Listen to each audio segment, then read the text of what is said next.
بسم الله الرحمن الرحيم.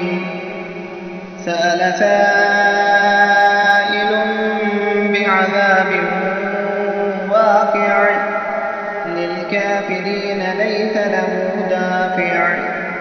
من الله ذي المعارج. تعرج الملائكة والروح إليه في يوم كان مقداره 50,000 سنة فاصبر صبرا جميلا إنهم يرونه بعيدا ونراه قريبا يوم تكون السماء كالمهل وتكون الجبال كالعهن ولا يسأل حميم حميما. يبصرونهم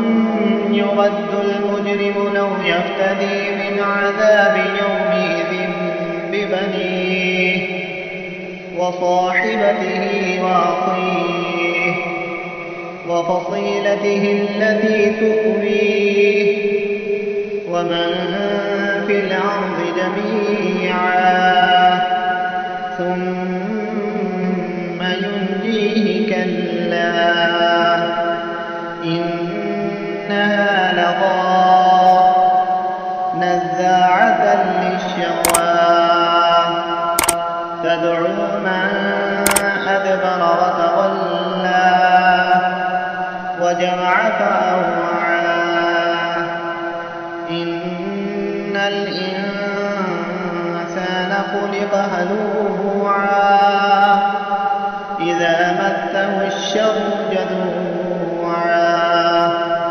وإذا مسه الخير منوعا إلا المصلين الذين هم على صلاتهم دائمون والذين في أموالهم حق معلوم للسائل والمحروم والذين يصدقون بيوم الدين والذين هم من عذاب ربهم مشفقون إن عذاب ربهم غير مأمون والذين هم لفروجهم حافظون إلا على أزواجهم أو ما ملكت أيمانهم فإنهم غير ملومين فمن ابتغى وراء ذلك فأولئك هم العادون والذين هم لأماناتهم وعهدهم راعون والذين هم بشهاداتهم قائمون والذين هم على صلاتهم يحافظون أولئك في جنات مكرمون فما للذين كفروا قبلك مهطعين عن اليمين وعن الشمال عزين أيطمع كل امرئ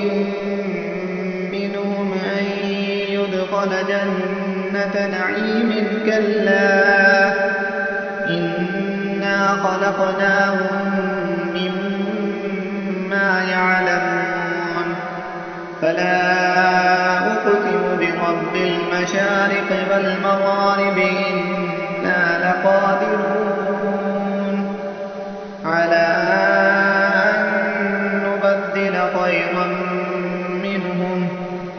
وما نحن بمسبوقين فذرهم يخوضوا ويلعبوا حتى يلاقوا يومهم الذي يوعدون يوم يخرجون من الأجداث سراعا كأنهم وإذا هم إلى نصب يوفذون خاشعة أبصارهم ترهقهم ذلة ذلك اليوم الذي